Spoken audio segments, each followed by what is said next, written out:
अस्सलाम वालेकुम students. Last lecture हमने जो पढ़ा था थोड़ा सा रिवाइज करते हैं।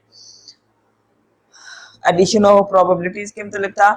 तो ये मेरे पास एडिशन ऑफ प्रोबेबिलिटीज का हमने फार्मूला लिखा हुआ है। इस फार्मूले के तहत हमने किया था। इसमें एक चीज है, ये वाली टर्म जो है ये हमने इस्तेमाल की थी। इसमें कैसे इस्तेमाल की थी, हमने कहा था P of A intersection P of B जो है वो खाली सेट भी होगा और नहीं भी होगा। खाली सेट कब होगा, जब ये आपस में ओवरलैपिंग नहीं करते होंगे, जो इवेंट्स हैं वो एक दूसरे के अंदर एग्जिस्ट नहीं करते होंगे उनके एलिमेंट्स, तब ये खाली सेट होगा और ये प्रोबेबिलिटी क्या होगी, जीरो हो जाएगी मेरे पास। ठीक है।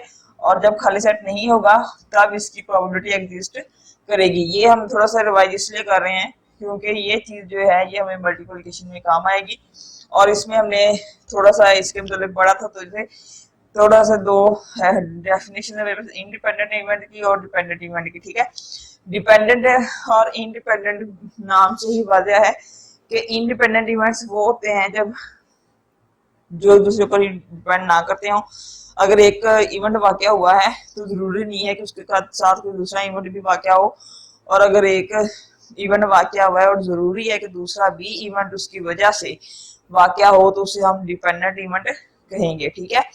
ये थोड़ा सा फंक्शन से रिलेटेड हमने इसको डिपेंडेंट और इंडिपेंडेंट को समझने के लिए थोड़ा सा लिखा है कि वाई जो है यहाँ पर एक्स पर डिपेंड करता है और एक्स जो है वो किसी पर भी डिपेंड नहीं करता, क्योंकि एक्स के ज्यादा वैल्यूज हैं, हम खुद उन एक्स पुट कर रहे हैं तो ज्यादा ना तौर पर, लेकिन एक्स की वजह से वाई की वैल्यू वही आएगी जो हमने एक्स पुट किया है।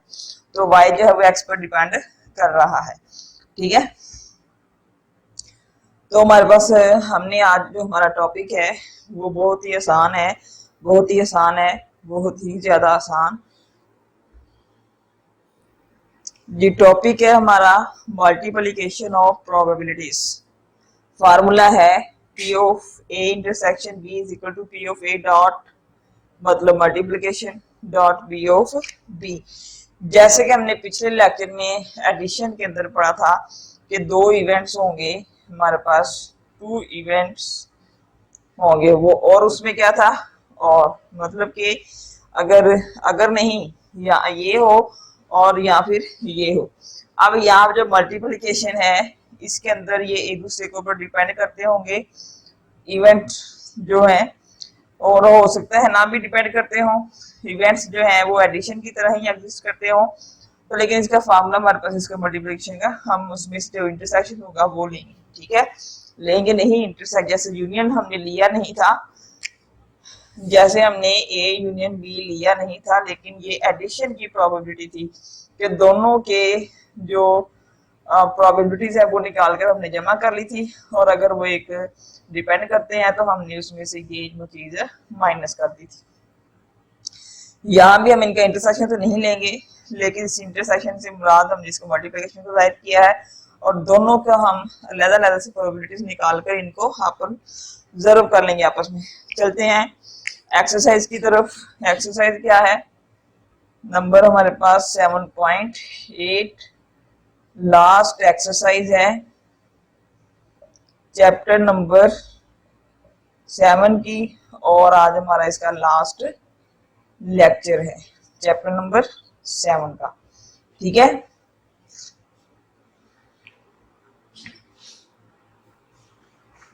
क्वेश्चन नंबर 1 है 7.8 एक्सरसाइज का। इसकी स्टेटमेंट जो है वो रीड करने लगे, आप अपनी बुक्स देख लें।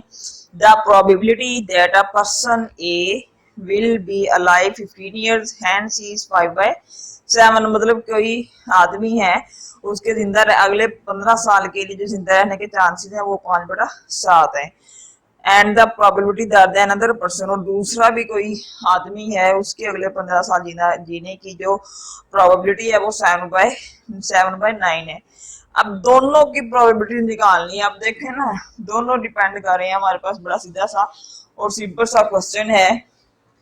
एक आदमी है वो 15 साल के लिए, अगले 15 साल में नेक्स्ट 15 ईयर्स में जो उसके जीने की, जिंदा रहने की प्रोबेबिलिटी है वो है 5/7, 5/7। और जो दूसरा पर्सन है ये फर्स्ट मैन था, सेकंड मैन है, उसकी अगले 15 साल में जीने की जो प्रोबेबिलिटी है वो 9/7 है, या 7/9 है, सॉरी 7/9 है। ठीक है, अब वो कहता है कि प्रोबेबिलिटी फाइंड आउट करें कि दोनों पर्सन जो है वो अगले 15 साल में कितना जिएंगे। तो मेरे पास इसको आप ए कह लें, इसको आप बी कह लें, बल्कि क्वेश्चन में दिया हुआ है ए की प्रोबेबिलिटी है 5/7, बी की है 7/9। अब देखें आप A intersection B, P of A, P of B, 5/7, 7/9 cancel हो गया, तो 5/9 आ गई दोनों के जीने की प्रोबेबिलिटी। ठीक है, हो गया। क्वेश्चन नंबर 2 करेंगे अब। क्वेश्चन नंबर 2 की स्टेटमेंट है a die is rolled twice, दो दफा रोल किया गया, उसको इवेंट E1 जो है वो even number of dots appear होंगे, मतलब कि उनको साम करेंगे तो वो इवन नंबर आएगा, और वैसे भी वो सिर्फ इवन इवन के पेयर्स ही डॉट्स आएंगे। ठीक है, जैसे कि 2 2 2 4 2 6 2 8 ऐसे करके, सॉरी 2 8 नहीं 6 तक रहेंगे। और इवन जो E2 है उसमें जो वो मोर देन 4 डॉट्स वाला, मतलब 6 6 5 5 5 ऐसे करके। ठीक है, तो हम इसके इवेंट्स लिखते हैं और उसके बाद इस क्वेश्चन को हम हल करते हैं। प्रूव करना है P of E1 intersection E2 is equal to P of E1 dot P of E2।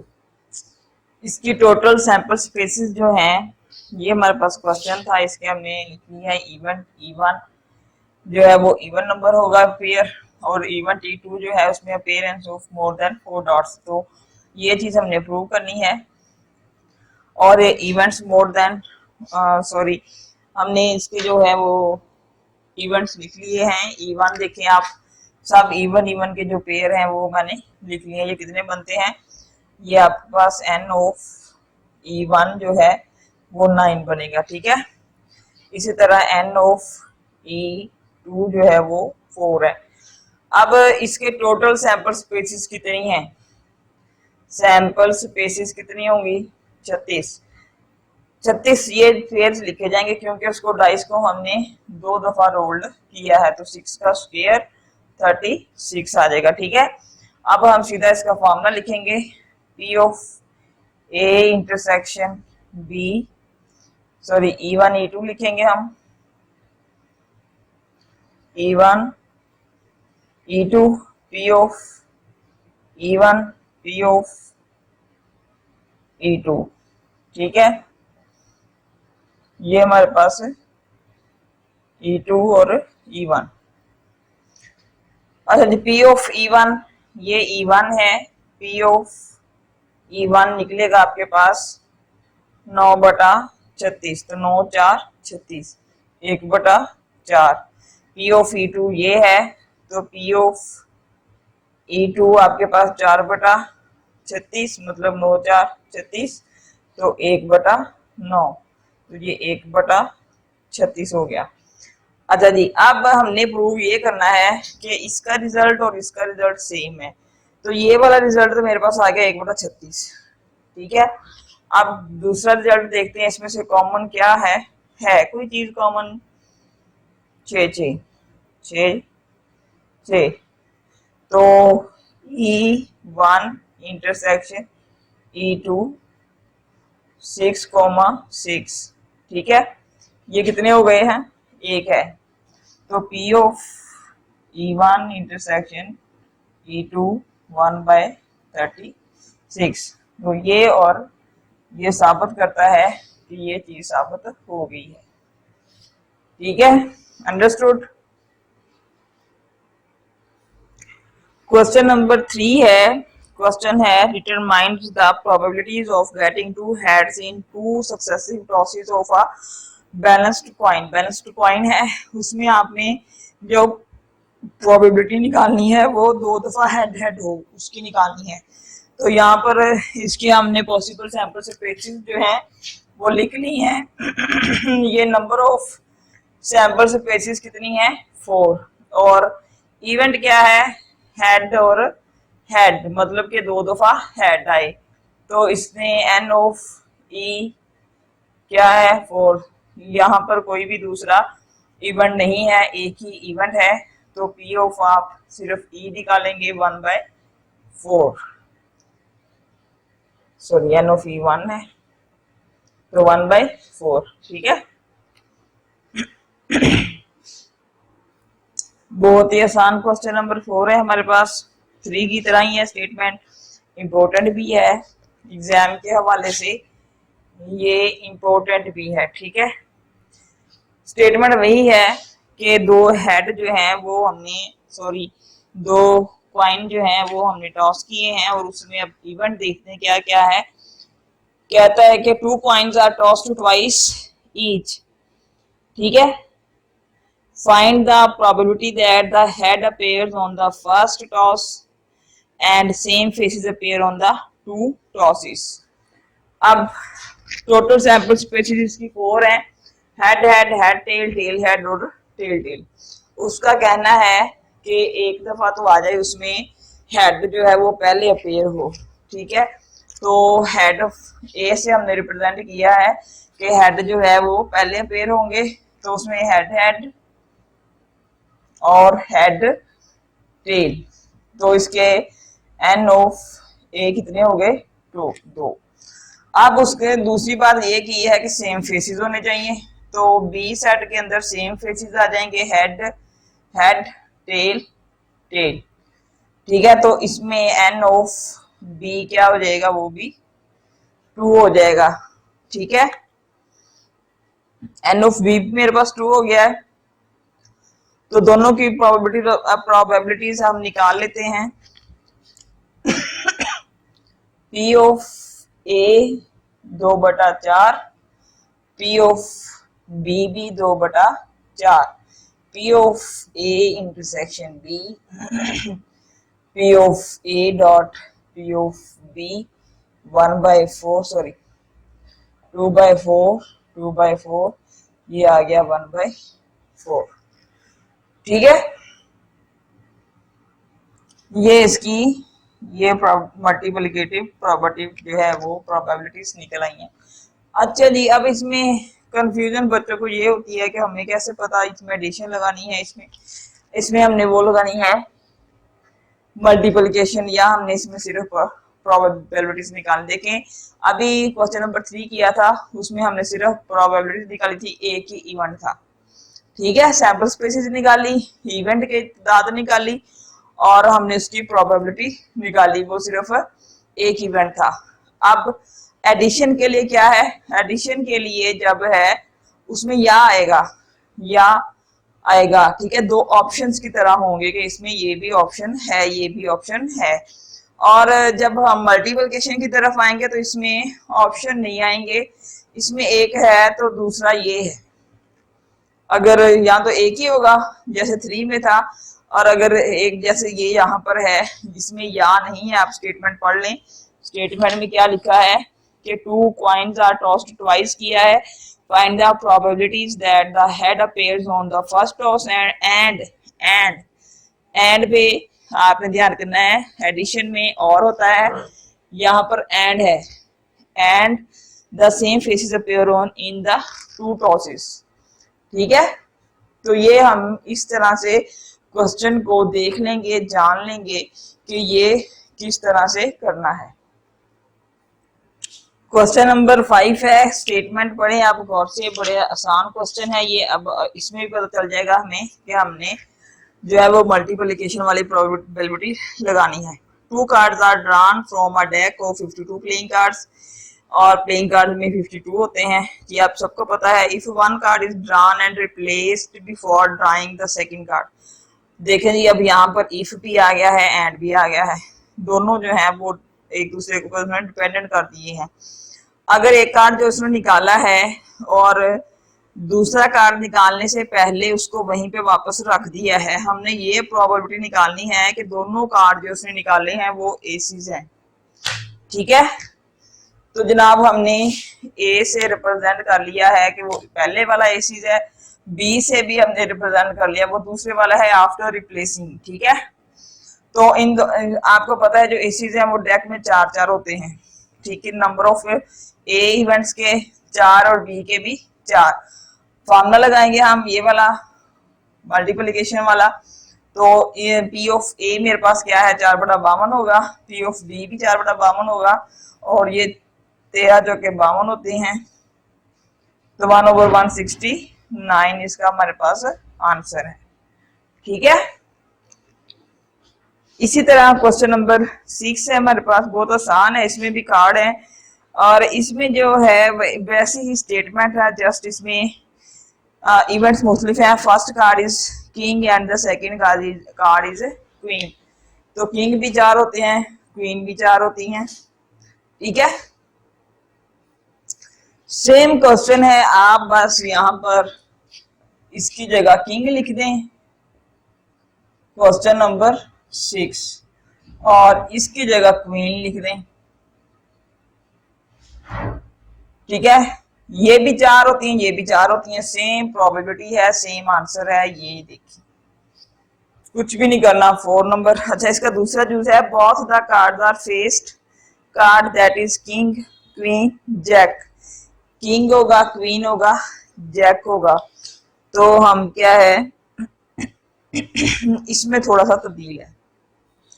अच्छा, इसका 6 का सेकंड पार्ट में है फेस कार्ड। फेस कार्ड मतलब या तो किंग है, क्वीन है और जैक है। ठीक है, तो यहाँ पर हम जो है वो फेस कार्ड ए और बी रिप्रेजेंट कर लेते हैं। फेस कार्ड होना चाहिए, तो हम कहते हैं ए फेस कार्ड को रिप्रेजेंट करता है, तो इसका एन ऑफ ए क्या होगा 12। तो इसी तरह बी भी फेस कार्ड को रिप्रेजेंट करेगा, क्योंकि फेस कार्ड 12 होते हैं, तो एन ऑफ बी भी 12 आएगा। P of A intersection B, P of A dot P of B, P of A क्या आया 12/52, पी ऑफ बी क्या आया 12/52। जनाब आप इसको काट दें, 4 ये काट दें, 4 के पड़े पर आप 4 3 12 और 13 चौको 52, 4 3 12 13 चौको 52, तो ये 9/169। ठीक है, क्वेश्चन नंबर 7 की तरफ चलते हैं। किसी ने क्वेश्चन के अंदर क्वेश्चन नंबर 6 के सेकंड पार्ट में 12/12 क्यों है जी इवेंट, ये तो किसी ने नहीं पूछा जनाब, हम खुद बता देते हैं आपको 12/12 क्यों है। जैसे कि आपने बताया कि फेस कार्ड में किंग है, क्वीन है और जैक है। ये भी 4, ये भी 4 और ये भी 4, तो 4 3 टोटल हो गए 12 फेस कार्ड। ठीक है, तो ए इवेंट भी 12 फेस कार्ड और बी इवेंट भी 12 फेस कार्ड, क्योंकि उसने कहा हुआ है कि both the cards are faced card. तो बोथ अगर लफ्ज वो ना इस्तेमाल करता है तो सिर्फ हम 12/52 इस्तेमाल करते। क्वेश्चन 7 बहुत आसान है, आपने खुद करना है, मैंने जस्ट थोड़ा सा आपको बताना है। स्टेटमेंट पढ़ लेते हैं। 2 डाइस आर थ्रोन है, 2 दफा डाइस हैं, डाइस का मतलब 6 बदानों वाली गोटी है। What is the probability that the sum of the dots shown in the first throw. पहली दफा जो है वो 7 होगा और सेकंड टाइम जो होगा वो 11। इसमें भी देखें एंड लफ्ज इस्तेमाल हुआ है, तो इस वजह से इसमें भी हमने क्या लगाना है, P of A intersection B, P of A dot P of B. इसमें टोटल सैंपल स्पेसिस 36 होंगी। 7 की हम इवेंट्स निकालेंगे, जैसे 3 4 2 5 5 2 ऐसे करके। ठीक है, तो वो टोटल 6 निकलेंगे हमारे पास, और 11 के हमारे पास सिर्फ 2 ही निकलेंगे। कौन, 5 6 और 6 5, इसके अलावा किसी का सम भी 11 नहीं होगा। तो यहाँ पर देखें पी ऑफ ए क्या है, हमारे पास आ जाएगा P of A 6/36, P of B 2/36, 6 6 36 और 18 दूना 36, तो ये आपके पास आ जाएगा 6×18। इसको आपने मल्टीप्लाई कर लेना है। ठीक है, 8 और 9 करते हैं, वेरी इंपॉर्टेंट है। एग्जाम के हवाले से। क्वेश्चन नंबर 8 की भी स्टेटमेंट पढ़ लें। Find the probability that the sum of dots appearing in two successive thrown of two dice is every time 7। ठीक है, हर दफा जो है वो 7 होना चाहिए। और यहाँ पर देखें टू सक्सेसिव थ्रॉन्स है ऑफ टू डाइस की, 2 दफा थ्रॉन किया है तो हमारे पास इसकी सैंपल स्पेसेस कितनी हो जाएंगी, 36 हो जाएंगी। तो ए इवेंट भी 7 है, हर दफा उसने एवरी का लफ्ज इस्तेमाल किया है, इसलिए हम इसको ए और बी 2 इवेंट के तौर पर लेंगे। पहली दफा भी 7 आएगा, दूसरी दफा भी 7 आएगा। तो आपको पता है कि 7 सम 7 होना चाहिए।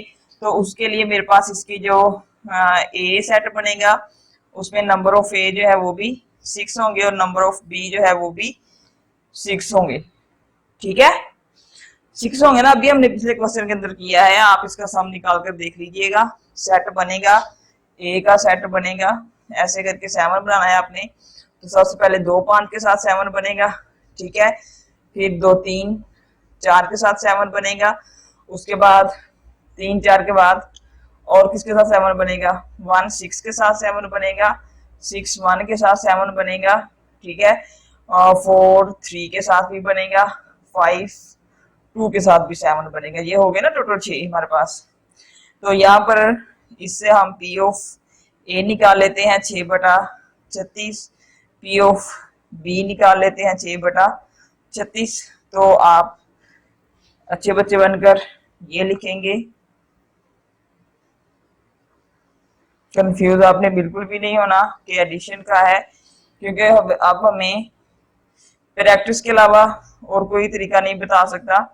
1/6 1/6 1/36, ठीक है।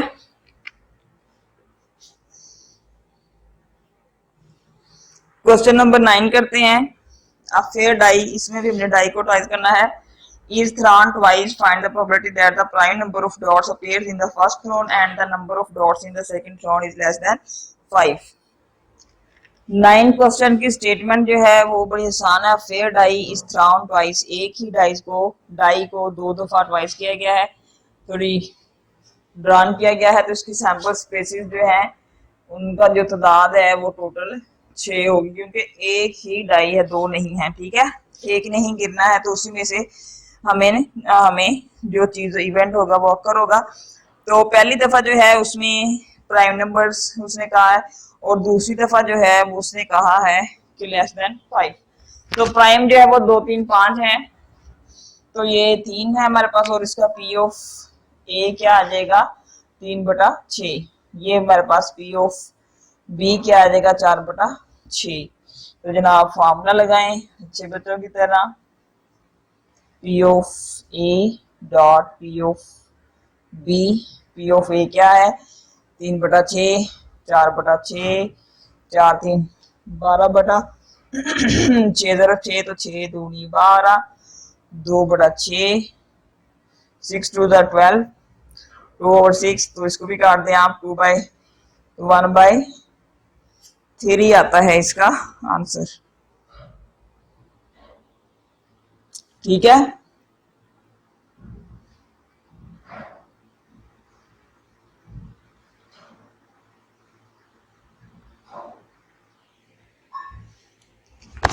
इसके साथ ही हमारा चैप्टर नंबर 7 क्लोज नहीं होगा, एंड हो गया है, एंड भी नहीं होगा, कंप्लीट हो गया है, ठीक है। जो चीज आप पूछना चाहें कमेंट करके हमें से पूछ सकते हैं। इसकी पूरी प्लेलिस्ट, इससे पहले चैप्टर्स की पूरी प्लेलिस्ट हमारे चैनल पर पड़ी है, आप किसी भी वक्त इनको पढ़ सकते हैं, ठीक है। इसके साथ ही अल्लाह हाफिज। नेक्स्ट इंशाल्लाह हम मिलेंगे चैप्टर नंबर 8 के साथ, ठीक है। मैथमेटिकल इंडक्शन पढ़ेंगे उसमें थोड़ा सा। चले जी, इस वक्त तक के लिए अल्लाह हाफिज। इंशाल्लाह जिंदगी रही तो अगली दफा फिर मिलेंगे।